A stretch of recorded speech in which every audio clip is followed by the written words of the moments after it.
आज मोनिका 2 महीने की बीमारी की छुट्टी के बाद पहली बार ऑफिस जा रही थी।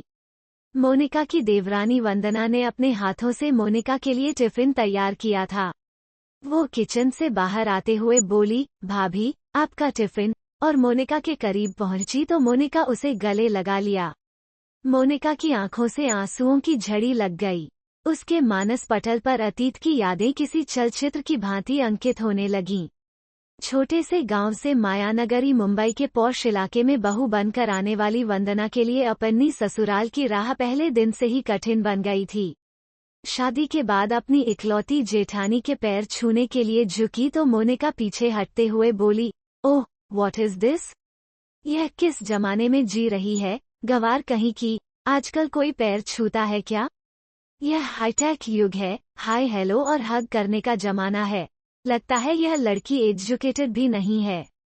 फिर तो भाभी से गले मिल लो वंदना, अजित ने हंसते हुए कहा। वंदना आगे बढ़ी तो मोनिका ने नाक सिकोड़ते हुए कहा, बस, दूर से ही नमस्कार कर दो, मैं मान लूंगी। वंदना दोनों हाथ जोड़कर नमस्कार कर आगे बढ़ गई थी।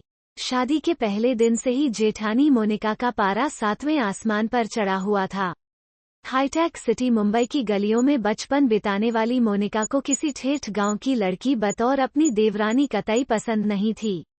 मोनिका ने अपने देवर अजित की शादी अपने मामा की इकलौती बेटी लवलीना से करवाने के लिए बहुत हाथ पैर मारे थे, परंतु अजित ने उसकी एक न सुनी थी। लवलीना मॉडलिंग करती थी और शहर के स्थानीय फैशन शोज में नियमित रूप से शरीक होती थी। फैशन शोज के लिए वो देश के अन्य शहरों में भी अक्सर जाती थी। लवलीना का ताल्लुक हाईफाई सोसाइटी से था। जुहू स्कीम इलाके में स्टार बेटे बेटियों के साथ स्वच्छंद जीवन का लुत्फ उठाने वाली लवलीना फिल्मों में भी अपना नसीब आजमा रही थी। मोनिका किटी पार्टियों, शॉपिंग व पिकनिक की जबरदस्त शौकीन थी। वो चाहती थी कि उसके परिवार में ऐसी ही कोई मॉड लड़की आए ताकि जेठानी देवरानी में बेहतर तालमेल बना रहे। परंतु जब अजित ने देहाती लड़की से विवाह कर लिया तो मोनिका के तमाम ख्वाब पत्थर से टकराए शीशे की भांति टूटकर चकनाचूर हो गए। वो जलभुन कर रह गई। अजित मेडिकल का छात्र था। जब वो MBBS के अंतिम वर्ष में स्टडी कर रहा था तब अपने मित्र सुमित के विवाह में शरीक होने उसके गांव गया था। वो पहली बार किसी गांव में गया था। पर्वतों की तलहटी में बसे इस गांव के प्राकृतिक सौंदर्य को देखकर अभिजीत को पहली नजर में ही इस गांव से प्यार हो गया था। गांव के चारों ओर आच्छादित हरियाली, दूर दूर तक लहलहाते हरे भरे खेत, खेतों में फुदकती चिड़ियां, हरे भरे घने वृक्षों पर कलरव करते विहंग और उनकी छांव में नृत्य करते मोर, अमराइयों में कूकती कोयल आदि ने अजित को इतना प्रभावित किया कि वो शादी के बाद भी कई दिनों तक अपने दोस्त के घर पर ही रुक गया था। अपने दोस्त के विवाह में ही अजित ने वंदना को देखा था। विवाह के 2 दिन पूर्व आयोजित संगीत संध्या में उसने वंदना को गाते और नृत्य करते हुए पहली बार देखा था। संगीत संध्या की रात को नींद ने अजित की आंखों से किनारा कर लिया। रात भर उसकी आंखों के सामने वंदना का चेहरा ही घूम रहा था। उसे लगा कि अब उसकी तलाश पूरी हो गई है। उसके दिमाग में जीवन साथी की जो तस्वीर थी उसी के अनुरूप वंदना थी। सुमित के विवाह के बाद अजीत ने वंदना के बारे में छानबीन शुरू कर दी थी। उसने प्रवीण के पिता शिवशंकर प्रसाद से इस बारे में पूछा तो उन्होंने बताया, बेटा, वंदना पंडित रामप्रसाद की ज्येष्ठ कन्या है। वे सेवानिवृत्त अध्यापक हैं, जो 2 वर्ष पहले ही सेवानिवृत्त हुए हैं। घर की गरीबी के कारण वंदना ने कक्षा 10वीं उत्तीर्ण कर स्कूल को अलविदा कह दिया था।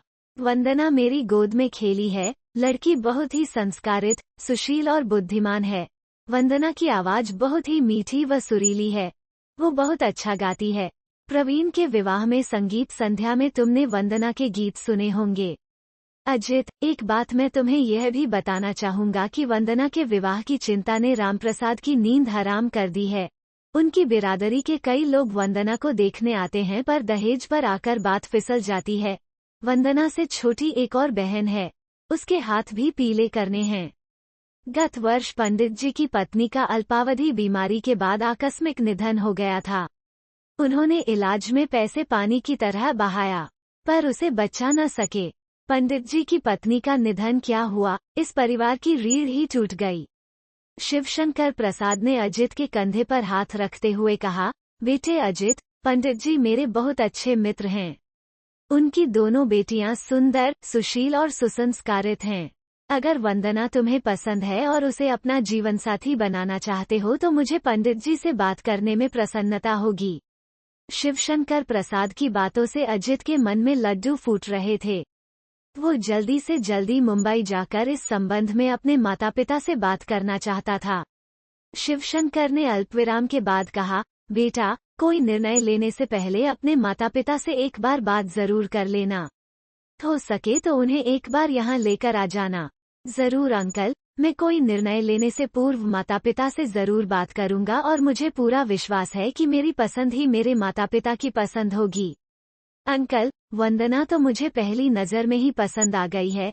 मैं ऐसी ही लड़की को अपनी जीवन संगिनी बनाना चाहता हूँ, जिसका मन स्वच्छ कांच की तरह पारदर्शक हो, जिसके आर पार सहज देखा जा सकता है। वंदना का मन ताल के स्वच्छ जल की तरह निर्मल है, जिसके भीतर सहजता से झांककर तल को देखा जा सकता है। अंकल, सुमित के विवाह के दौरान हमारी कई बार मुलाकातें हो चुकी हैं। मैं कल ही मुंबई जा रहा हूँ। आप चाहे तो वंदना के पापा से बात कर सकते हैं, अजित उत्साहित होकर बोल रहा था। ठीक है, मैं कल ही पंडित जी से बात कर लेता हूँ, शिवशंकर ने कहा। अजित ने मुंबई पहुंचकर जब अपने मम्मी पापा और भैया भाभी से इस बारे में बात की तो मोनिका भाभी क्रोधित हो गईं। उन्होंने नाराजगी व्यक्त करते हुए कहा, अरे अजीत, मैंने तो लवलीना से तुम्हारे लिए बात कर रखी है। मुंबई जैसे शहर में गांव की अशिक्षित और गंवार लड़की लाकर समाज में हमारी नाक कटवाओगे क्या? अरे भाभी, मैंने आपसे पहले ही कह दिया था न कि मुझे लवलीना पसंद नहीं है। मेरी और उसकी सोच में जमीन आसमान का अंतर है। भाभी, मैं सीधा साधा लड़का हूँ जबकि लवलीना हायफा। अजित मुस्कुराते हुए और कुछ कहने जा रहा था मगर मोनिका ने अजित की बात काटते हुए कहा, क्या बुराई है लवलीना में? दिखने में किसी हीरोइन से कम नहीं है, अच्छी पढ़ी लिखी है, ऊंचे खानदान की है, हाई सोसाइटी से ताल्लुकात रखती है। भैया, तुम्हें ऐसी लड़की दिन में चिराग लेकर ढूंढने से भी नहीं मिलेगी, कहते हुए मोनिका मुंह फुलाकर बैठक से चली गई। अरे भाई, उसे अपनी पसंद की लड़की से शादी करने दो न, तुम अपनी पसंद उस पर क्यों थोप रही हो? अजित के बड़े भाई रोहन ने मोनिका को समझाते हुए कहा। लेकिन तब तक मोनिका अपने कमरे में जा हो चुकी थी। 2 ही दिनों बाद अजित अपने माता पिता को लेकर वंदना के गांव पहुंच गया। वंदना सभी को पसंद आ गई। अजित की मम्मी ने तो वंदना के हाथ में शगुन भी दे दिया। झट मंगनी और पट विवाह हो गया। मोनिका की नाराजगी के बावजूद वंदना इस घर की बहू बनकर आ गई। वंदना को विवाह के पहले दिन से ही अपनी जेठानी मोनिका की नाराजगी का शिकार होना पड़ा था। वो बात बात पर वंदना पर ताने कसती थी, लेकिन वंदना ने मानो विनम्रता का चोगा पहन लिया हो। वो मोनिका के तानों पर चूं तक न करती, चुपचाप सहन करती रही। वंदना जानती थी कि शब्द से शब्द बढ़ता है, सो उसके लिए इस वक्त खामोश रहना ही उचित है। उसे विश्वास था कि समय सदैव एक समान नहीं रहता है, यह परिवर्तनशील है। एक दिन उसका भी वक्त बदलेगा। समय बीत रहा था। मोनिका एक सरकारी बैंक में नौकरी करती थी, सो वो हमेशा अपना टिफिन खुद बनाकर सुबह 9 बजे अपनी स्कूटी से बैंक चली जाती थी और शाम को 5 बजे के आसपास लौटती थी। वंदना से मोनिका इस कदर नाराज थी कि वो उसके हाथ की चाय तक नहीं पीती थी। मोनिका के बैंक जाने के बाद ही वंदना का किचन में प्रवेश होता था। वंदना के सास ससुर मोनिका के तेज तर्रार स्वभाव से भली भांति परिचित थे, सो वे हमेशा खामोश ही रहते थे। सब कुछ ठीक चल रहा था, पर किसी को क्या पता था कि कोई अनहोनी उनके दरवाजे पर जल्दी ही दस्तक देने वाली है। एक दिन शाम को बैंक से लौटते वक्त किसी टेम्पो ने मोनिका की स्कूटी को पीछे से जोर से टक्कर मार दी। मोनिका ने हेलमेट पहना हुआ था, इसलिए उसके सिर पर चोट नहीं आई मगर उसके दाएं हाथ और बाएं पैर पर गहरी चोट आई थी। किसी भले व्यक्ति ने अपनी कार से मोनिका को नजदीक के अस्पताल में पहुंचाया था। अस्पताल से फोन आते ही अजित और वंदना तुरंत अस्पताल पहुंचे। मोनिका के पति रोहन ऑफिस के काम से भोपाल गए हुए थे। अजित ने देखा कि मोनिका आईसीयू में है। डॉक्टरों ने बताया कि वो अभी बेहोशी की अवस्था में है, कुछ देर में उन्हें होश आ जाएगा। हेलमेट की वजह से उनके सिर में कोई चोट नहीं आई, मगर वो घबरा कर बेहोश हो गई है। उसके हाथ और पैर में गहरी चोट लगी है। फ्रैक्चर भी हो सकता है। एक्सरे रिपोर्ट आने के बाद पता चल जाएगा। कुछ ही देर में मोनिका को होश आ गया। डॉक्टर ने अजित को इशारे से अंदर बुलाया। अजित ने मोनिका को बताया कि वे बिल्कुल न घबराएं। उनके हाथ और पैर में ही चोट लगी है, सिर में कहीं चोट नहीं आई है। एक्सरे से मालूम पड़ जाएगा कि फ्रैक्चर है या नहीं। कुछ ही देर बाद डॉक्टर ने एक्सरे देखकर अजित को बताया कि मोनिका के दाएं हाथ और बाएं पैर में फ्रैक्चर है। उन्हें करीब 1 सप्ताह अस्पताल में रहना पड़ेगा। अजित ने फोन द्वारा रोहन को घटना की जानकारी दे दी। करीब 2 सप्ताह के बाद मोनिका को अस्पताल से छुट्टी मिली। अजित और वंदना के साथ मोनिका घर पर आई। घर के दरवाजे पर मोनिका को रोककर वंदना ने कहा, भाभी, अब तुम अपने लिए पानी का गिलास तक नहीं भरोगी। डॉक्टर ने वैसे भी आपको पूरे 2 महीने आराम करने की सलाह दी है। फिर आपके एक हाथ और एक पैर पर प्लास्टर चढ़ा है, सो आपको अब आराम की सख्त जरूरत है। आज से आप मुझे कोई भी और किसी प्रकार का काम करने के लिए कहने में कोई संकोच नहीं करोगी, ऐसा मुझसे वादा करो। तभी आपको मैं घर के अंदर आने दूंगी। यह कहने के साथ ही वंदना बीच दरवाजे पर खड़ी हो गई। मोनिका की आंखों से आंसू छलक पड़े।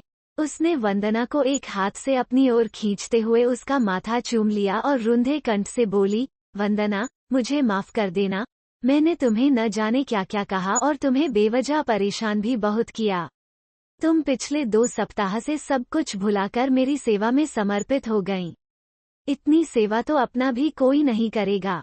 वंदना, तुम्हें इस घर में आए अभी 7 महीने ही हुए हैं, पर तुमने अपनी मृदुल वाणी और विनय भाव से हम सबका दिल जीत लिया। मुझे अजित की पसंद पर गर्व है। वंदना, तुम्हारे बर्ताव से एक बात मेरी समझ में आ गई कि गांव की लड़की अशिक्षित हो सकती है मगर असंस्कारित नहीं। तुम पारिवारिक एटिकेट्स की जीती जागती मूरत हो। वंदना, प्लीज पहले तुम मुझे माफ कर दो, तो ही मैं घर में प्रवेश करूंगी। भाभी, आप बड़ी बहन के समान हैं, जिसे अपनी छोटी बहन को डांटने और फटकारने का हक तो होता है न? फिर भला मुझे बुरा क्यों लगेगा? आप माफी की बात करके मुझे शर्मिंदा न करें, यह तो आपका विनय है भाभी। कहते हुए वंदना ने अपनी जेठानी को बाहों में भर लिया। अरे भाई, देवरानी और जेठानी की डायलॉगबाजी खत्म हो गई हो, तो हम अंदर चलें क्या? मुझे और अजित को जोर से भूख लगी है। दरवाजे के बाहर खड़े रोहन ने अजित की ओर देखकर मुस्कुराते हुए कहा। हाँ हाँ भाई साहब, खत्म हो गई है हमारी डायलॉगबाजी, आप सब भीतर आइए। मैं भाभी को अपने कमरे में बिठाकर आप सभी के लिए चाय नाश्ता बनाती हूँ। कहते हुए वंदना ने अपने दोनों हाथ मोनिका की तरफ बढ़ा दिए, जिन्हें उसने कसकर पकड़ लिया और धीरे धीरे वंदना का सहारा लेते हुए अपने कमरे की ओर बढ़ने लगी। अरे भाभी, आप कहाँ खो गई हो? अब तो मेरा हाथ छोड़ो न। आपने कब से इसे कसकर पकड़ रखा है? आपको बैंक जाने में देर हो रही है, वंदना ने कहा। ओह सॉरी वंदना, मैं तो अतीत में पहुंच गई थी। कहते हुए मोनिका ने वंदना के हाथ से टिफिन लिया और अपने पति रोहन के साथ धीरे धीरे सीढ़ियों से उतरने लगी।